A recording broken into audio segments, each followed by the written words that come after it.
Good morning. This is Gaming Perspectives with Saul, and Jolene. And today we're talking about what? the three pillars. Okay. I never heard about any three pillars. I'm just saying. Well, it's because you never read the player's handbook of D&D. That's not true. Well, anyway, somewhere inside the player's handbook, there is this discussion about what makes a great, exceptional, memorable game, D&D game. And the designers supposedly, from what I read, is that designers from the very beginning, and this is back when they were calling D&D 5th edition was still being called D&D Next, which was a terrible name and nobody ever called it that. They just called it, oh, it's D&D 5th edition. I don't remember that at all. But Yeah, well, that was in a place testing. That's why it's time called period. testing, so they can see what people think of the name. It went over like a lead weight. But yes, so they were talking, the designers were talking to each other, and they believed that for there to be a good game, there had to be these parts of the game had to be fulfilled, and they call it the three pillars of a good D&D game. Now, is this just 5th edition, or was this always there? No, this was from the designers of D&D Next, or what became 5th edition. So the designers were, at So the it's a new meeting- thing versus Well, from 1970s. yes, definitely. Okay. So more modern. I wouldn't say new, since it's over 11 years ago. See, D&D 5th edition came out 2014. So this is, around 2012, 2013. So what are those three pillars, you ask? Okay. I would say I didn't ask, but he'll So- take that out. Yeah, so the three pillars are social interaction, combat, and exploration. Now, some people will use either social as a shortcut or interaction for the first one, like social interaction. They won't say social interaction because it's too long to type and too much to say. Okay. So they just say social or interaction. But combat, everybody uses that term, and exploration. So I was everybody uses reading an article and the guy said, let's break it down into things people will understand. that. Uh-oh. Go places, talk to NPCs, and fight things. That is rudimentary, really simple, but when you go down to basics, that's basically what it is. So I'm gonna explain it myself, give it a definition, if sort of. So social interaction, just like he said, talk to things, Talk to NPCs. talk to NPCs, I would also add talk to other players. talk to other players. Yes, that's social interaction, of course. So this represents the interaction between the PCs and somebody else, and most of the people will mention NPCs, Right. but sometimes PCs or player characters will talk to monsters, or like you said, other PCs. And Is it bad to talk to monsters? No, I no, recently no, had a conversation with a dragon. Actually, I don't think I opened my mouth. I made the dragonborn do it, but well, I was going to use that as an example, but yes, you're talking about most people will leave out the idea of even talking to what could be a combat adversary, but instead might be somebody who might garner information. just a piece of advice from Jolene. If you run into a dragon, don't fight them. Yes. Then there's combat, of course. Combat is anytime there seems to be, well, this one's pretty self-explanatory, when PCs come upon an adversary that usually ends up in fighting, combat. And I think that a lot of tabletop role-playing games, besides D&D, also have combat. Yeah, I agree. I mean, it's basically the way to solve situations when words don't work. Negotiation. In game, not in real life. Negotiation's much better in real life. And then there's exploration. What do you say? Go places? Go places. Yes, this is pretty obviously another one that's pretty easy to define. It's when the PCs leave an area that they know and go to where they have little experience or little knowledge of, because they're going out and finding things out. That's basically all fantasy role-playing, right? You're going on a quest to do something.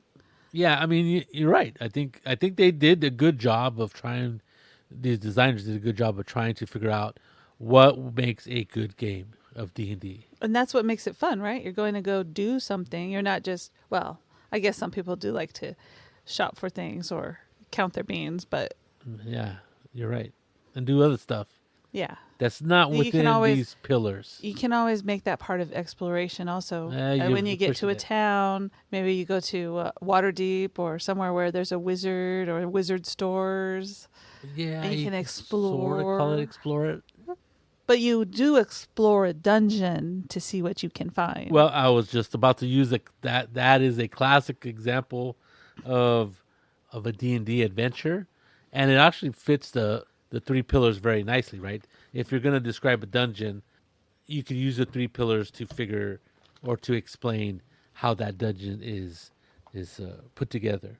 So the first thing is the social. Usually, PCs have to figure out where something is, and usually that's between the PCs and non-player characters. The classic tavern owner, innkeeper, Note on a board in an inn. right? Exactly, in an inn, and so the PCs usually have to talk to somebody who might know of things that they don't know about to give the information to the players.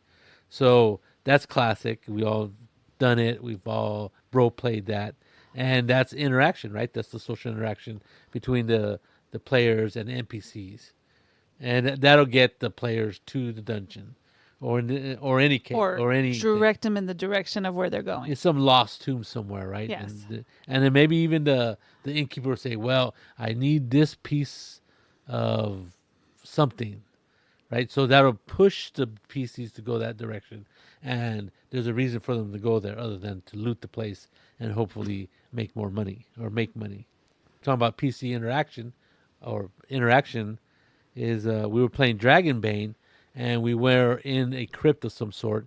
And then we talked to a ghost, right? We did talk to a ghost. We did talk to a ghost. And so that's interaction, even though the thing we were interacting with would be classically considered a monster, which would classically be something most PCs would fight. Technically, it was the second time we talked to the ghost. And as soon as we talked to the ghost, I go, this is why we left this tomb the last time.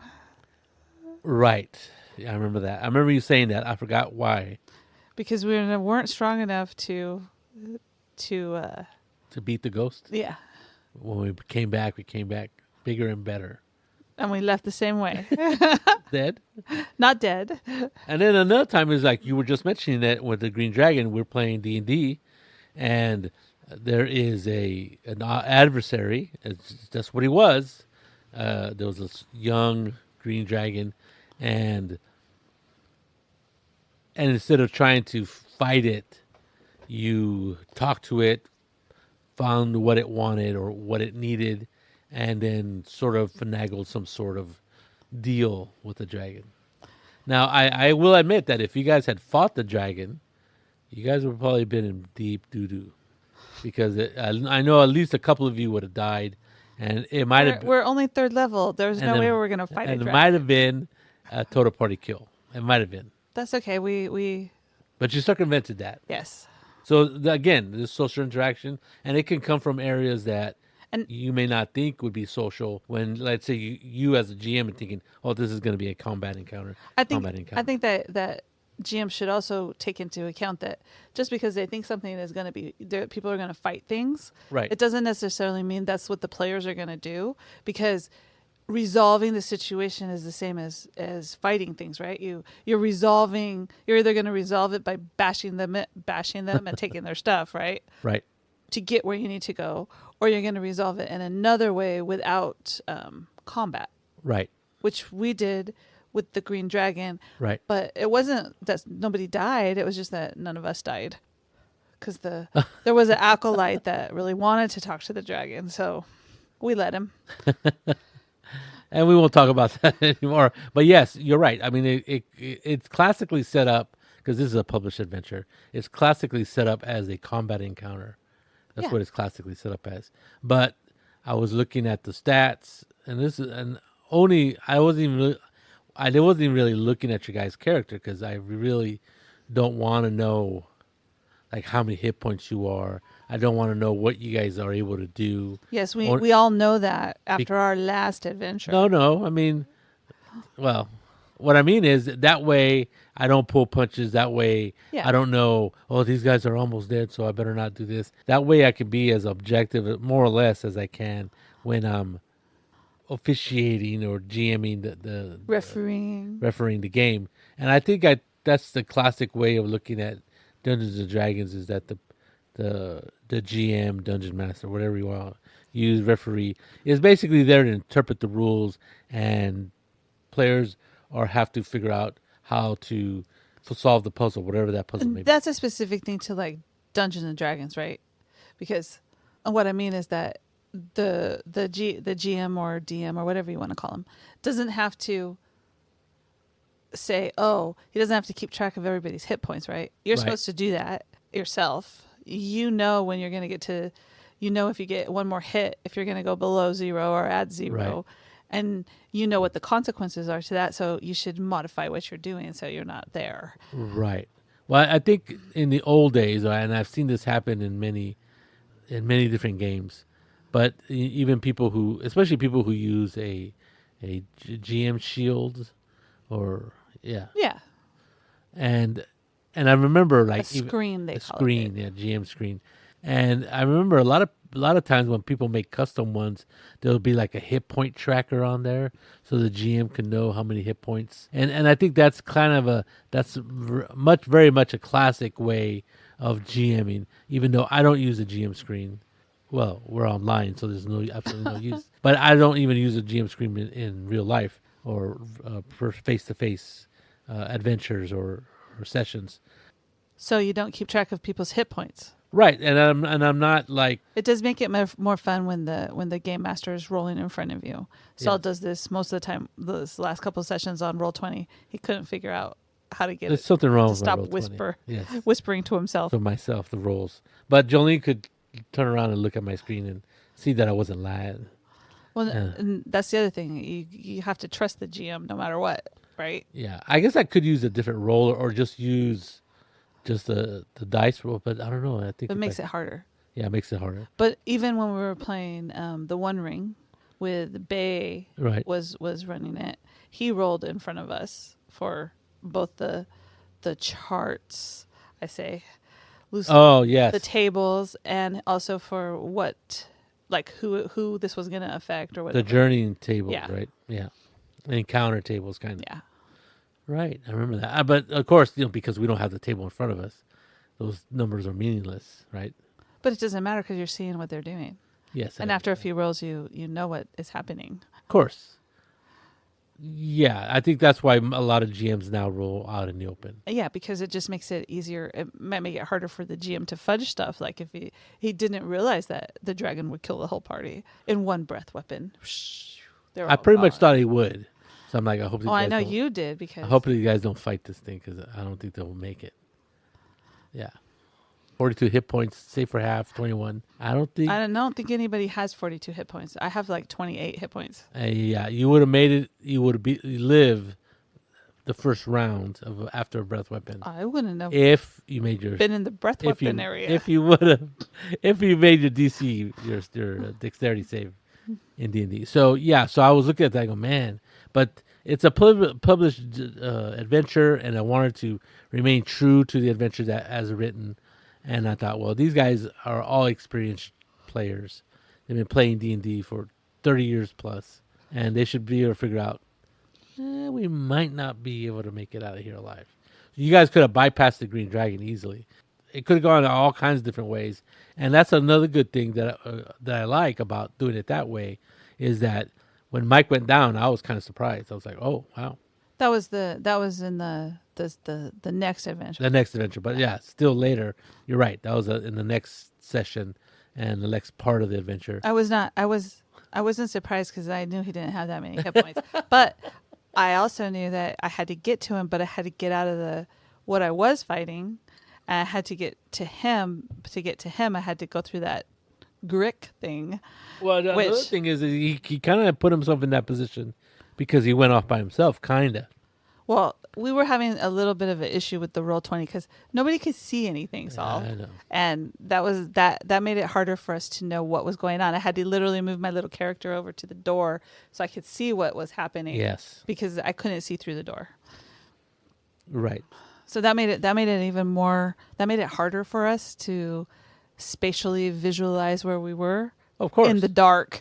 I mean, and that's why, and that's what the whole idea of because we use dynamic lighting, and that's why it's supposed to be really cool, and it does work really. When it does work, it is really cool. But when But it, Saul recently upgraded to something. A yeah, beta maybe or I just something. gotta redo the thing. I don't know. They actually got back to me. I messaged Roll20. They go, oh, give us the address of your game so we can look at what's going on. So I'm like, okay, so I gotta do that this week. Okay, Remind me. I will. I'll do it tomorrow. But for me, in that situation, I knew Mike was in trouble, Right. especially when he said he was at 0 points. Well, yeah, That was a clue. that was a clue. But A big clue. it took me, 4 rounds to get to No. him? 3 rounds to get to him. Took- Because he did his first roll, and I was like, oh, I got to go get to him. On the third round, you got to him And, after he went down. And then the second, oh no, so I went, I had to fight, I fought the Grick and something else, some Right. goblin or something. Goblin. So I couldn't get to him to do anything, and not until did I disperse them, then I got to him, and it was his last death save roll. Well, he failed his first one. He made his second He one. made his second one, and he would have failed his. He would have failed because he did roll it and show me. It was a 3, Yes, I remember. and But you had gotten to him. And I had gotten to him and was able to stabilize Stabilize him. him. But see, as an experienced player, I knew that I needed to get to him to keep him from dying. Well, that's only because that's what we do, right? We try to keep our people totally. in our party alive. Right. Everybody else would have tried to get to him too, but there were big things that they were fighting too. Yeah, and a lot of people, when they talk about the 3 pillars of role playing, they do try to expand that to outside of D&D. And if you're playing D&D like games, then it would work, right? But there's sometimes when that doesn't work. The 3 pillars don't fit the criteria of a good game in a different. Let's say there's different genres that they may not. If you look at a couple games, I mean, it works with Dragonbane because it's basically the same kind of game, right? That's a fantasy, medieval type fantasy. It works with Shadowrun. Ooh, yeah, maybe. It does. If you go places, you talk to NPCs, and you fight things. Yeah, but I think there's a little bit extra. Well, I'll talk about that too. Yeah, I guess what I'm thinking is the problem with Shadowrun. Not that there's no problem with Shadowrun. There's a lot of But problems. with these pillars, But with these pillars is that to me there's a certain element that is missing for a good Shadowrun game, and it's kind of like a detective game or anything where you have to look for stuff, look for clues, and figure things out, and that's investigation. so besides just talking to the NPCs, you're figuring stuff out, There's getting clues, investigating. and figuring out what's going on or what's the best action to take. See, I would place that with talk to NPCs. You might make it social, but sometimes it's not social. No, I Sometimes it's understand. just information that you Well, I get. wouldn't call it social either. I would just call it interacting with people. Yeah. Well, I guess. and not only in that, in Shadowrun, you use a lot of interaction with the other players when you're planning out what you're going to do. Well, of course, you're talking to each other. Yeah. But what I'm saying, investigation, I know. depending on the genre of game, it's gonna be a major pillar. Than let's say Like if you're playing Blade Runner. a Blade Runner or what's that game that about the old ladies? I don't recall the name. Yeah, But it's a there's- Jessica Fletcher-like game. Yeah, Jessica Fletcher meets Call of Cthulhu. Oh, it's where you it's play like a old detective game. Yeah, a detective. So in that game, there's no combat. And as you know, detective games are not always as easy as they would appear to be. In fact, I was and I wrote down some notes about it. But I've run a Western adventure, and I think I've run it 3 times, and every time there's been no combat. There's been And every time the people went different ways to figure out. Right, of course. The investigations went different it ways. was investigated heavy game. But I think another reason why they don't go to guns more quickly or easily is because I've explained to them that it's a very deadly game. That in every shootout, there's a chance people might die or characters will die, whether they're NPCs or player characters. Sometimes if you roll badly, or the NPCs roll goodly, then you could end up with a dead character. Well, that has to do with introducing bullets, right, and guns, because Introducing them? What do you mean? I mean, because it's a different kind of weapon. Well, yeah, well, yeah, and they don't have armor and it tries to to soak up the right. There's unless no they're such wearing thing. Kevlar No, there's no vests. such I thing. mean, Well, I'm talking about a Western game. I So know. I'm there's no. just that's what I'm telling you. So it tries to emulate a game like Tries real to life, real life. right? Instead of fantastical Deadlands where you can, get Because shot. even though a lot of people get shot in the movies, if you get shot in real life, it's probably going to hurt a lot worse, and you might die a lot faster. Well, yeah. I mean, most people either there's a chance of infection, and most people don't get up in the next day. No. If you get shot in the leg, you'll be weeks before you can get up and move around easily. Well, they'd probably fix it and make you get up, but it would be But I mean, Yeah, I know where what you you can mean. actually do stuff. where you'd be running around chasing Correct. guys. Or if you get shot in the chest, in the arm area, you don't get up as easily as they show in the movies. So based on that, and there's other games, other RPG games that make combat so deadly that you really try to stay away from it. You really don't want to have a firefight for many reasons other than it's deadly. A lot of those kind of games would be like modern games, right? Like spy games and I mean, you could think about some. or I mean, if somebody's trying to do a realistic fantasy game, they could be really deadly too. So, but it's the type of game that you're running. So high fantasy games like D&D, Dragonbane, and stuff. That's definitely going to have a different feeling than let's say something that's trying to emulate closer to real life. Shadowrun is pretty except for you get soak, but still if you get hit, you're going to get Yeah, but You're gonna again, take a you lot of could get damage. shot Yeah. in Shadowrun and still like, it's okay. I can still keep going. that's an arm that doesn't have blood in it. Correct. So there's other things too that are not really covered by these three pillars, and sometimes they happen not even by the GM's working toward it or influencing it. Just it's something is presented, and sometimes players will go on a wild goose hunt or go down a Side rabbit hole, quest, go down on their own rabbit hole, Yes. and do things that the GM may never have thought about, and it has nothing to do with those three pillars, right? Like I remember I was playing D&D, and my character somehow inherited or something like that, or bought this dilapidated, yes, tavern that was old. It was in this old city, and we were playing online. So I just wrote the email to the GM. I'm like, hey, while we're offline or not, it was an online game, but while we're not all together playing, I would like to get like be doing stuff. And so one of the things I want to do is try to get this in shape and bring it back so we can have. So it was just like on a whim, right? It's just something I emailed. It was all great, and so he comes back with me with it'll cost this much to fix the windows. What kind of windows do you want, and all this other stuff.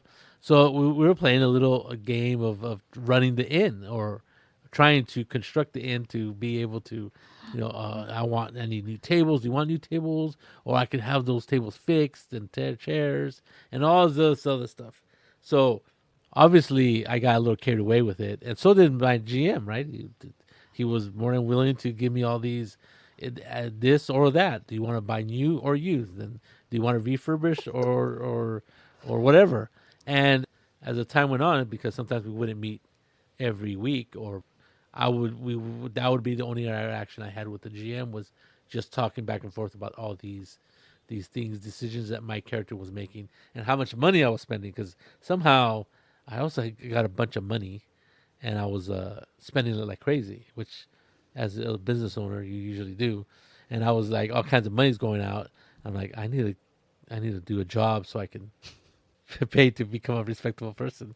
So that happened, and it's not uncalled. It's not totally rare, right? Because I was reading on Reddit, and there's plenty of people go, yeah, my players, and it usually has to do with shopping and getting special stuff done for themselves, and so they go down this rabbit hole. Well, how much does stuff cost? That usually happens when people I'm gonna say level up in D&D, That's right? true. Or get a boatload of money. And they will say, okay, we'll take it offline. Even when we were playing in person, you would say you could just email me and tell me what it is you want to buy. Yeah, because I didn't want to take that time. Because you don't want to take the time away from the table. Right. And I think that does happen. And then in some games, there's some like economic game that you could play. For example, I know your favorite game, Traveler, where there's all these tables that show you can buy these type of goods. And if you go to this type from this type of planet, take it to this other type of planet and sell those goods, there's a chance you might make money depending. You're still rolling dice, but there's a chance that you might be able to buy low and sell high. Well, let me tell you, that's not fun.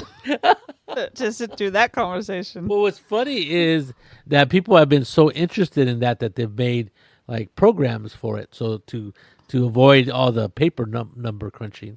But I thought I thought it fascinating. I remember, I think it's fascinating, but as you're playing, when you're sitting down to play a role playing game, that is not my cup of tea. I do that for a living. I don't want to do that at the at the table. yeah. I completely understand that, but I remember, what was it? Even the short game that we played with Philip as the GM of Traveler, Yeah, you guys would talked way too much about buying and selling stuff and what planet to go to. because we were broke and we needed money, and one of the easiest ways to make money without getting yourself shot at is to buy cargo, take it to another planet. But the and sell it. problem was every time you wanted to buy cargo, they wanted to smuggle something in there with Yeah, left. that was the GM, and I think, I mean, that was just the world that particular GM universe. It was I the should world, say, right? was the universes that he was Using using, or that was his. That's how he thought just the to make it more exciting. world exciting and give us be a pain in our butt too at the same time, because things wouldn't go as easily. We're like, well, we don't want to do that. Well, you have to, or else we won't. It's like Han Solo, right? Han Solo. That's Yeah. what he did. Well, we were trying not to be Han Solo. We were trying to be just regular traders going to certain planets, buying low and selling high, and we couldn't do it without people like leaning on us saying, "Well, we want you to have Well, because extra they ton wanted of to this." get this stuff through, right? It was terrible. It was terrible. I did not enjoy that.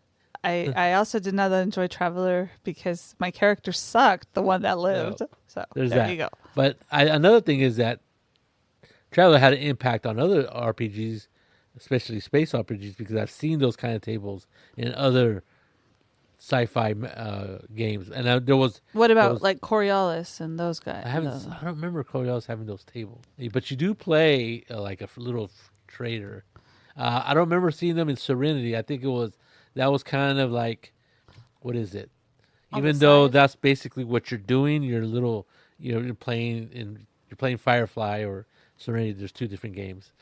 And you're just going and picking stuff up and and taking it yeah, somewhere, and you're going to have adventures and you're on gonna the have way. adventures along the way. And sometimes the adventure comes to you, right? Because like, let's say you're carrying cargo and you have to jettison it because you're carrying illegal cargo, but the person whose cargo who just paid you is not going to be happy that you jettison their cargo into But space. I think that fits into your three pillars idea. You're talking to people about buying stuff. You're Yes. talking to people about what they want you to smuggle. You're selling stuff.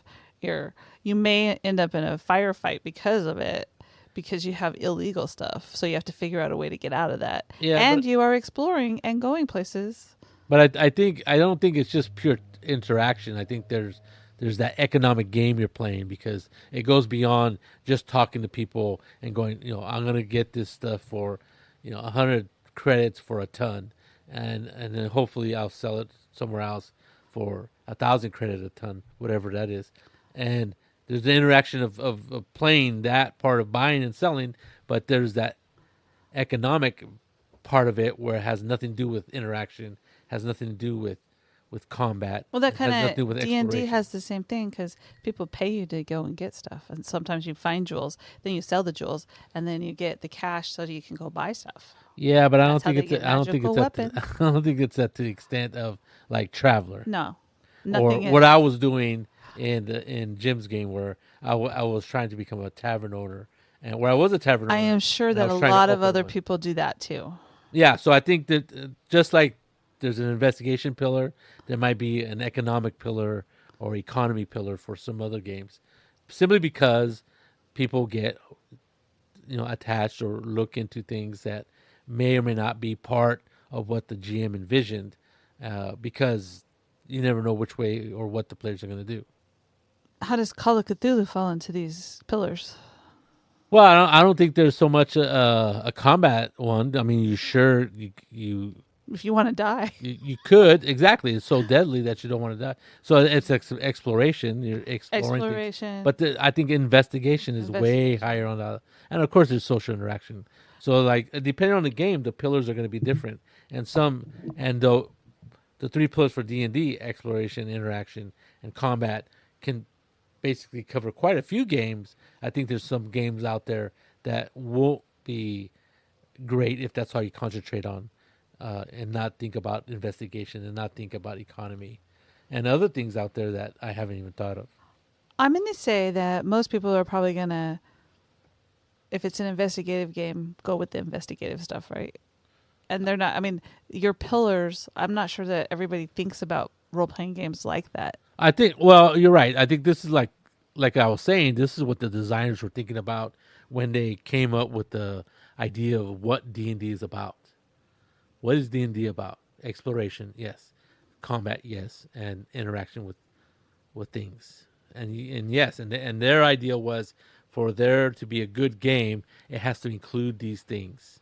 And that's what we're talking about. We're not I mean, I it's think a that very they it's a very what is it? It's a higher cerebral. thinking. Yes, it's a higher thinking than I'm gonna put a couple orcs here. I'm gonna put a couple Gricks there. No, it's not that. It's like if you want to have a well-rounded game and a good session, a good adventure, a good campaign, that these pillars are what's important and what's needed for that to happen. I think that they got this idea for these pillars Okay. from playing role playing games or listening to people who play role playing games to see what they like, what makes a good game. Well, yeah, like I said, I mean, these developers, designers, I don't know what you want to call them, they thought about why people play D&D. What do people like about playing D&D?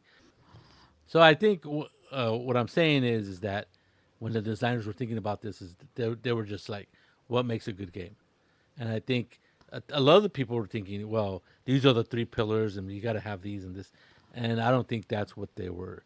That That was was their their goal. intention. That said you had to have each of Right? these No, things in your they're game. not saying that. Is that for themselves, that when they sit down and want to run a D&D game, they wanted, well, they figured out for themselves, or maybe they had play testers, you They know, probably had a question in all those a play tests. questionnaire and all that other stuff that they do to get the opinion of players. And I think a lot of people will go, well, we like when there's a fight, we like exploring dungeons that we don't know anything about, and other stuff, right? And so they're like, oh yeah, this is just what people like. This is what, and their own experience, right? When we can play, I mean, we can recount tales of games that we had before D&D Fifth Edition came out. Was it Third Edition? And we had the same things that these guys talk about, mainly because the people who designed it were probably, D&D players themselves for a long period of time. I don't remember exactly which designers, but a lot of them have been playing D, I'm sure, for a long time. So I mean, I don't think they're like really new ideas, but I think what they did was they kind of They wrote them down. they wrote them down, and instead of just having these concepts that just kind of float around, they wanted like a model to work their game around. And a lot of people use that model to base their adventures to make them better for D&D, or make them fun. So now, if you're like me, you know what these three pillars that people are talking about if you ever hear them talking about it. Oh, you didn't know? You never heard of these? I told you that at the beginning of the episode. I thought we had talked about it before, but maybe not. No, you may have talked about it with somebody else. Oh, I'm sure I have. Anyway, so yeah, this is a concept that designers came up with, and I think it's been around since 2014, since D&D came out, fifth edition, and I think they're still talking about it. I saw plenty of people on Reddit talking about it. I saw plenty of bloggers talking about it in recent years, like last year. I think that I didn't read this in the D&D 5th edition role hand player's handbook Yes, because it's in the part about how you play a game, right? I'm not sure where Because it is. I'm not I always sure. skip that part because I know that part. So I go on to the next part. Well, I mean, I don't know exactly. I've never read it. I was somebody had posted that on, I forget where it was, but I took their word for it, and I believe what they said. And I guess I should, because I do have the 5th edition Player's Handbook. For the most part, from different sources, different bloggers, they said they've mentioned that D&D was built on these 3 pillars. So there you go. And it was explicitly said in the Player's Handbook. They always said it was in the Player's. So I trust them. The bloggers out there. Anything else? No, that's it. So there you go. This is Gaming Perspectives with Saul, and Jolene. and you have a good night. Good day.